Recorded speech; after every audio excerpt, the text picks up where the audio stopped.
Bapak-bapak sekalian, jadi lain di alam dunia dengan alam barzakh itu lain, apalagi alam akhirat. Kalau alam dunia kita butuh makan, butuh minum dan seterusnya, butuh jagungan dan seterusnya.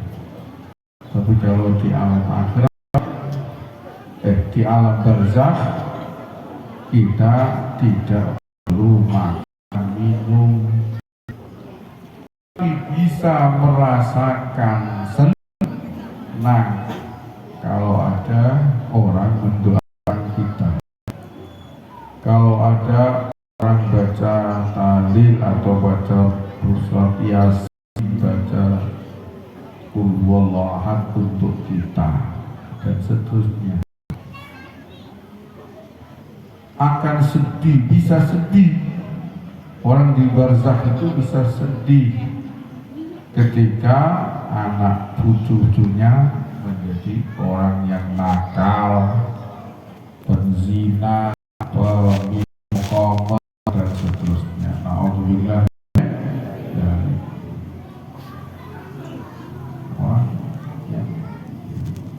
Apa namanya, orang yang soleh, mbahnya orang soleh, bapaknya orang baik, tapi anaknya bukan minum khamr, bukan zina, bukan pemabuk, apalagi menjadi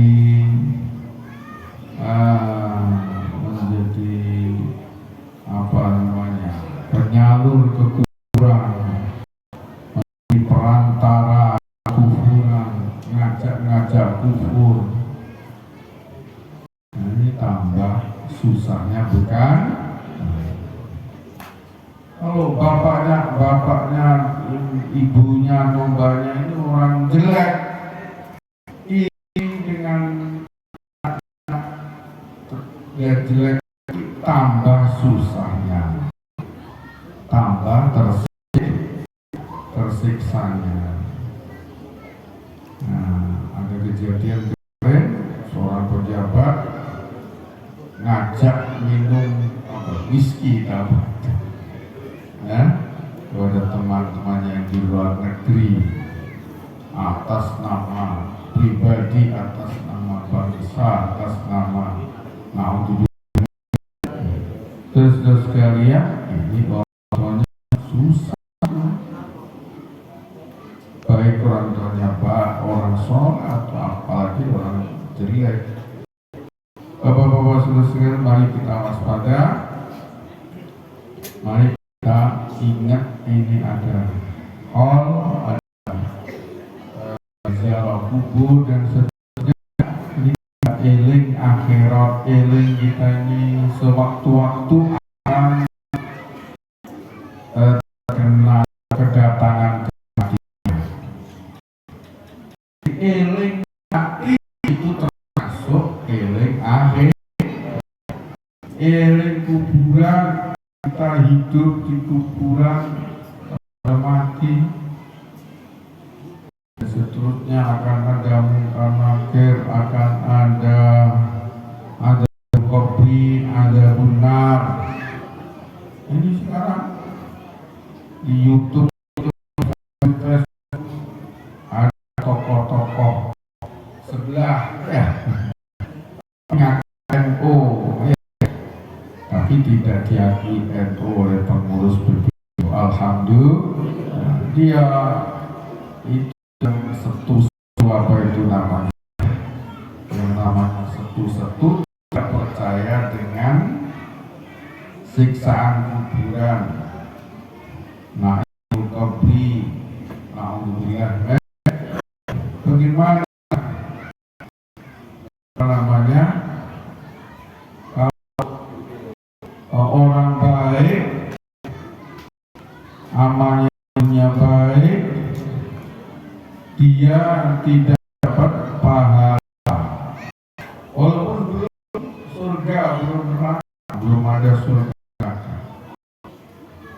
Tapi masa orang baik dengan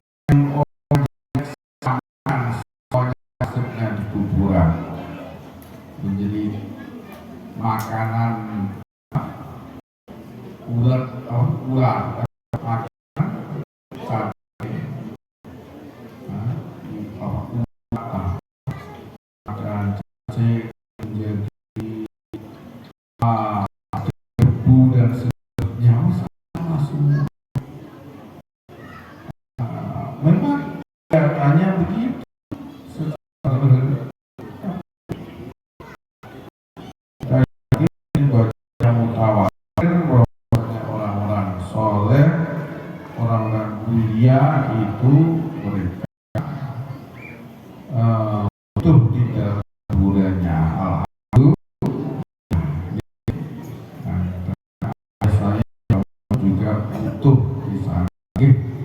Alhamdulillah, apalagi Nawawi Al-Bantani itu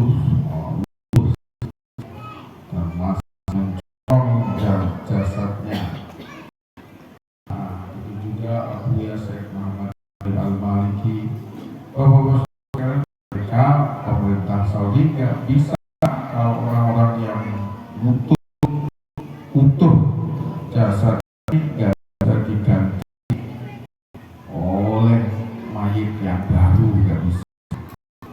Alhamdulillah.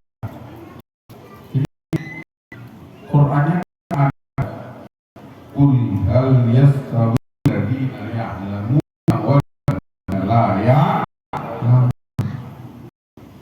Apakah sama orang yang punya ilmu atau punya kelebihan amal soleh, orangnya birrul walidain, orangnya silaturahim, orangnya ajib sumeh, tersenyum kepada teman-temannya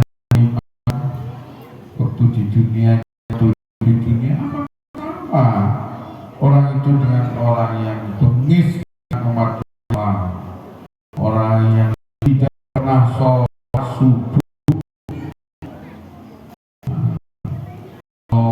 malam dia minum whisky, minum minuman keras ya, mungkin 2 jam 3 itu sampai jam 11 atau jam setengah 11 langsung ke bandara, pengen ke Persir, ke luar negeri. Naudzubillah. Bapak-bapak saudara-saudara, kita isti'adzah agar anak kita diselamatkan oleh Allah Subhanahu wa taala. Karena ada satu hadis yang mengatakan kama takunu yuwalla alaikum, kama takunu yuwalla alaikum. Kalau kamu punya perilaku yang baik, satu bangsa perilaku yang baik-baik akan yang baik-baik. Kalau puasanya, kalau umat ini banyak yang jelek, yang tidak sholat, tidak zakat, dan tidak kurban, ya, nggak mau kurban yang kaya, mintanya berbuat, rakyat masalah. Bapak-bapak sekalian, mari kita waspada ya, kita jaga anfusakum wa ahlikum nara. Kita jaga diri kita, keluarga kita dari kebodohan agama, dari kebodohan. Saya bukan mengatakan seluruh bangsa Indonesia atau seluruh masyarakat ini alim-alim semua begitu. Tapi Bu Iyo ngerti hukum secara global. Kalau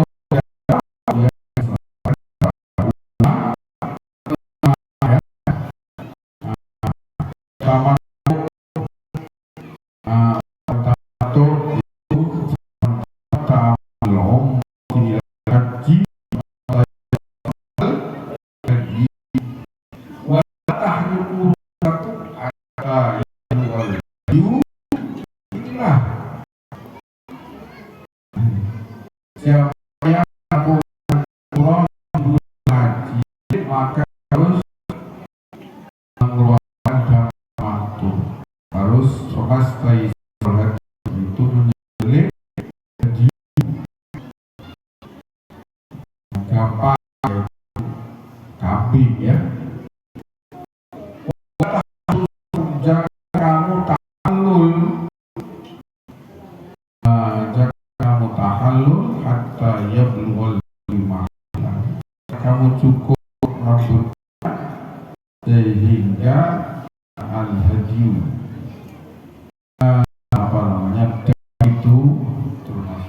adalah dam itu sampai ke tempat daerah boleh disembelih, yaitu tanah haram. Jadi yang tamattu itu harus di tanah haram, harus di tanah haram. Boleh di Indonesia atau di negerinya atau bahkan di Jeddah nggak boleh, kecuali muhsor, kalau orang yang sudah dari rumahnya atau dari mana kemudian dihalang-halangi untuk melanjutkan umrohnya, maka menyembelihnya tamattunya kalau muhsor itu di maka ekspor di daerah dilarang atau dihalang-halangi dari melanjutkan perjalanan. Bapak-bapak saudara sekalian, jadi marilah kita hati-hati sekarang dipertontonkan di YouTube, di YouTube, di medsos itu ditontonkan berani melawan hadis Rasulullah SAW, mengingkari ada bil qabri, nahi bil qabri, mengingkari pertanyaan mungkar nakir dan seterusnya, mengingkari bahwasanya Adam itu adalah manusia pertama yang diciptakan oleh Allah Subhanahu wa Ta'ala. Tidak ada abah, tidak punya bapak, tidak punya ibu. Inna masalah Isa indallahi kamathali Adam. Khalaqahu min turabin qala lahu kun fayakun. Perumpamaan Isa itu seperti Adam. Khalaqahu menciptakan Allah Adam min turabin dari tanah liat, tidak dari manusia. Yang diomongkan orang modern sekali, ada makhluk manusia sebelum Adam, ini bohong. Bapak-bapak sekalian, kita pertontonkan orang-orang yang alim, punya ilmu, walaupun bisa walaupun digelari kiai, digelari pakok kiai, gelar kiai, tapi dia tidak pernah baca fikih, hanya di universitas akademi agama saja, ilmunya ilmu filsafat atau ini nggak bisa. Boleh dia berfatwa seenaknya, mengatakan jam untuk bisa disembelih di Indonesia, bahkan dibagi kepada masyarakat Indonesia, ini tidak boleh. Bapak-bapak sekalian, juga eko dan korban hanya disuruh diserahkan Basnas, katakan ya. Basnas ini urusan zakat. Kalau urusan zakat memang uang, tapi harus dibagikan, dikumpul menjadi 1.000 triliun atau 1.000 apa itu, 100 miliar atau 1.100 triliun, bukan begitu dibagi. Basnas itu membagi zakat, dan menurut kitab Al-Amilin itu tidak mengurusi sedekah, infak. Yang diurusi adalah zakat. Sedekah infak itu urusan pribadi masing-masing, nggak bisa diatur oleh negara. Bapak-bapak sekalian, marilah saya sampaikan khususnya kepada anak muda, marilah kita punya jawab masa depan ini yang di masalah ini, masa depan.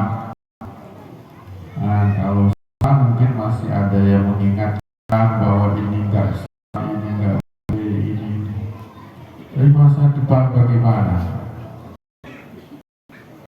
Setelah pelataran masjid, pelataran masjid dibuat kurbanan.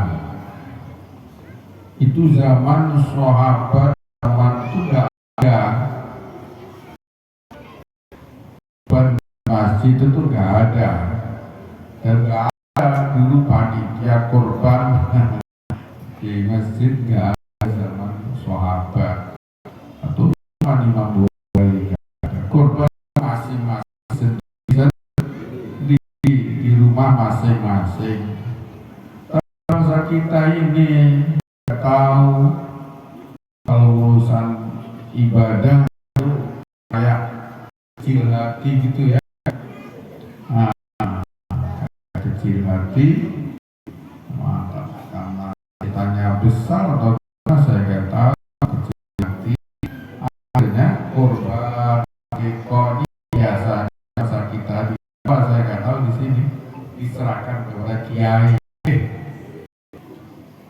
Jawa dulu 60-an tahun 50-an, bahkan tahun 40-an masih akan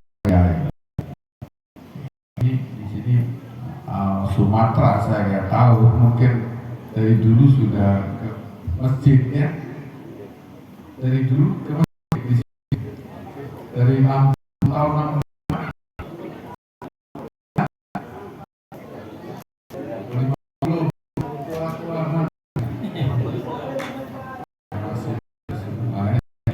Bapak-bapak sekalian, kalau Jawa itu kiai resmi istilahnya buya ya.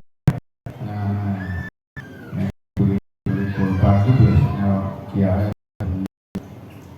Tapi sekarang anak-anak muda, tapi kan masjid itu kan ada takmirnya, ada apa namanya nadirnya dan seterusnya.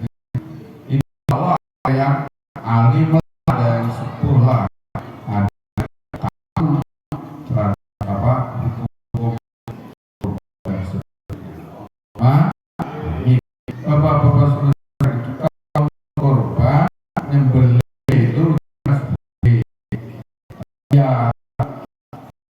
Ya diuji itu kotorannya apa namanya, darahnya ya. Nah, terus tempat salurannya ada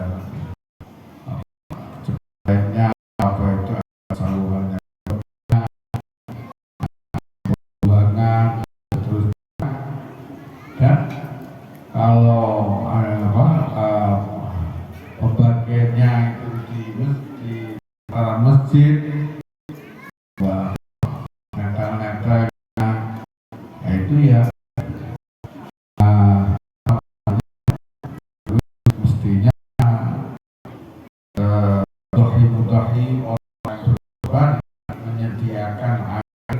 Kalau nggak menyediakan, mengambil dari kas masjid atau mas, ya harus beli atau lah ya, ujroh isil atau apa. Bapak-bapak saudara sekalian, ada yang menangani jangan sampai mengambil hak-hak masjid. Kurban itu adalah ibadah seorang muslim yang bertanggung jawab untuk penyembelihannya, harus memulai ya Rasulullah itu ditanya waktu juga ketika Sayyidina Ali akan memberikan segalanya, memberikan upahnya, yaitu berupa lulang, kulitnya lulang unta, Kanjeng Nabi melarang, ya, saya akan memberi upah dari uang saya sendiri, kata Rasulullah SAW. Terus menjawab, bukan, di surat masjid ada mengambil Allah bisa korbannya, ya, tapi nggak boleh korban air masjid, korbankan uang masjid untuk di bagian itu bagian sudah pakai uang masjid. Bapak sekalian, lalu kita jaga Allah syiar bang, tapi syiar masjid, syiar masjid juga jangan dikorbankan.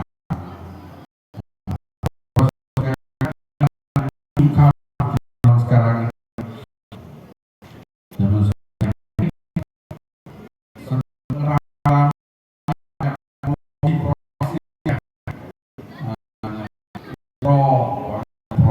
umroh ya, rekor banyak promosi rekor dan seterusnya. Ini kita